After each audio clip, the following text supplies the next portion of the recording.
Started. Okay. Good morning, beautiful people. Welcome to Kiko's Freethinkers Forum. I'm in the presence of a very special guest.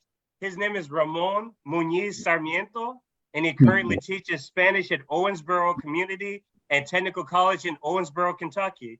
He is the author of the books La Paz en el Infierno, Dramaturgas Cubanas del Siglo XIX, En el Espacio en Blanco, and Como un Tiempo Lejano, amongst other publications. Muñiz Sarmiento obtained his PhD in Spanish at FIU, Florida International University in Miami, Florida. Welcome to the show, and thanks for accepting that invitation.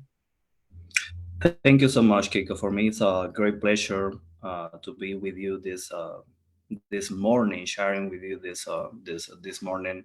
I'm excited about it. Thank you so much for your invitation. Thank you. Yeah, this is special because I tell you, I love people, especially if I'm talking to them this early in the morning, because I'm not a morning person at all. So that means you have to be a very special guest to be talking to me right now. But maybe the problem is that I am very busy right now, so and I have to teach a class this afternoon, and I am teaching during the mornings this semester. So. But again, it's a great pleasure to be here with you. Yeah, you tell me when you need to get off, and we will get off, because I was thinking we can go to like 10:30, but like I said, you do it based on your availability. So, but again, I appreciate it again. I want the audience to know who Ramón Muñiz Sarmiento is. We know based on the introductions that you're from Cuba because I've publicized that already, but can my audience get to know a little bit more about you, like how you grew up in Cuba? Okay, yes. As you said, I am from Cuba, and I was born in Santiago. Santiago de Cuba is the hottest part of Cuba. So we have so much hot there. It's a city. It's a small city surrounded by mountains. When you walk through the streets, you can see the mountains around the city, surrounding the city, with warm people. So people is so warm. They're very welcoming, very approachable. A lot, so much for me, and this city is characterized by its hospitality. So it's called like this in Spanish. It's la más hospitalaria hospitality. Mm-hmm. Yeah. Mm-hmm. It's Santiago de Cuba. This is my city. It's the second city of importance in Cuba, and I grew up there. So, and I had a great experience. I attended the university. I did my major in Spanish, in Hispanic culture and Hispanic linguistics and literature in Santiago de Cuba. And also I was a professor after my graduation. So I taught there for 2 years. After my graduation, I taught peninsular literature and creative writing. And also in Cuba, I was be able to publish my first book of poetry, Como un tiempo lejano. It was titled Como un tiempo lejano. It was a short book. It was a booklet, actually, with I think 20 poems. It was published by Ediciones Santiago, like the city. So it's called it's the same name.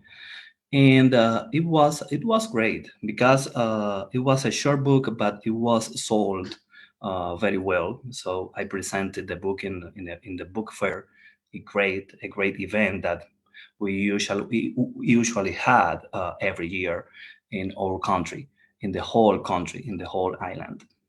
So I have this. I remember this like a good time in my life in terms of education, and I had an amazing contact with some writers and other artists in Santiago de Cuba. So it was my education, my formation as a writer, as a thinker. So it's the base actually. So I learned how to write, how to speak, how to talk with people, how to read. So what writers I was supposed to read to try to write to, you know, it was a very important, and also family. So my family. So all my family, almost all my family is here today in the United States, but I grew up there with my grandparents, my mother, my dad, my brother, you know, and excellent friends. So this was also a part of my life in that moment. I have a question based on my audience is probably less familiar with the education system in Cuba. We don't have to go too deep into the education system in Cuba, but I wanted to know the literacy rate is one of the highest in the Western world in Cuba, just for my audience. And how is the university structure in Cuba? Is it free public education? How does that work? Yes, it's a free public education. You are right. So we finish at high school, and based on your score, your grades, you can get your major. And this is, for me, this is a kind of problematic because sometimes you have to write some options to select your major. In my case, I wanted to study something related to humanities. Mm-hmm. So I got letras. The major is called letras. So I spent 4 years studying literature, Hispanic literature, Latin American literature, literature from Spain, or linguistics, history of Spanish language, and the education is free, and you spend 5 years. Majors, they take, most of them, they take 5 years in completing your major, and you spend these 5 years there in the university, attending the university. In the morning, this could be in the morning or in the afternoon. So keep in Mm-hmm. mind, the students in Cuba, most of them, then they do work. So they just attend the school during this period of their lives. So this is different. And but you know, you receive this.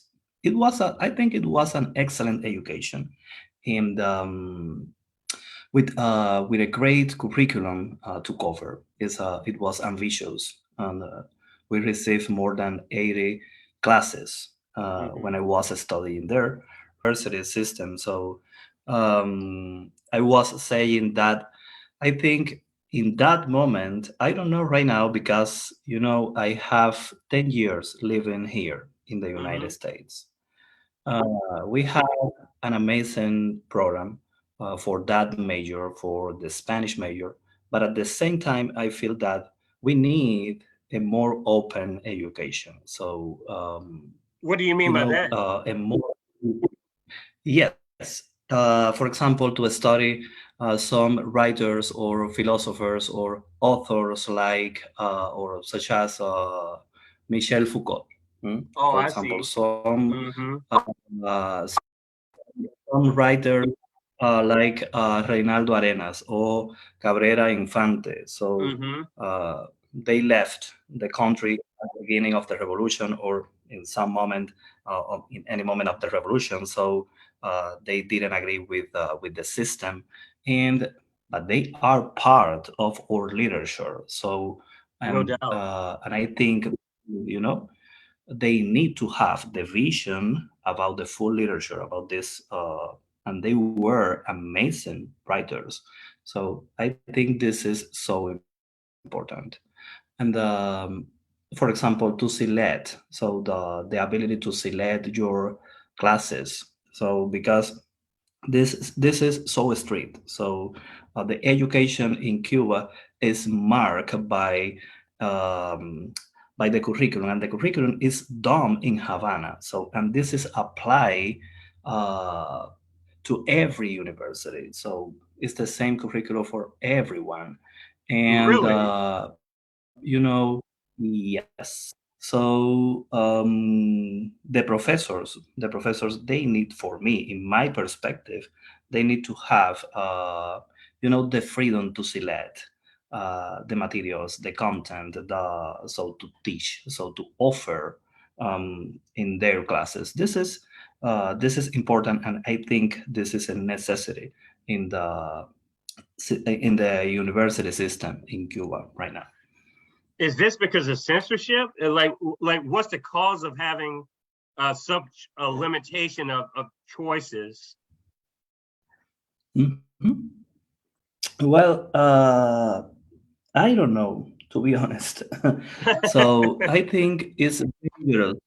Yes, could be dangerous or painful or hard to study an author, a writer like Michel Foucault in this moment, because the main theory, as you know, by Foucault is the theory about power, and Mm-hmm. this is a sensitive topic right now in Cuba. So when you read this kind of writers, your mind is open, and you start to think beyond the reality, so that you are living in the moment. So you want to express yourself. You want your rights, to express your mind. So this can open a new world, a new window And where you of this. So I think this is the reason. So, but actually, they need to update the program for the university. This is the word. um, I guess my question would be, and I know you may not be able to answer this 100% because you weren't born in the 60s, but from your perspective, what has changed when it comes to attitudes about people within the island of Cuba? What has changed generationally, from your opinion, politically, socially, culturally, psychologically, from, let's just say, the middle of the 1960s until right now, today in Cuba? Well, I think we have a lot of changes. So the situation has changed a lot. So unfortunately, Cuba is living the worst crisis right now, so ever. And they are facing problems with food, with electricity in the whole island. So, and this is too difficult. This is too hard to face for people. We are receiving right now here in the United States new generations from Cuba, and this is so different. So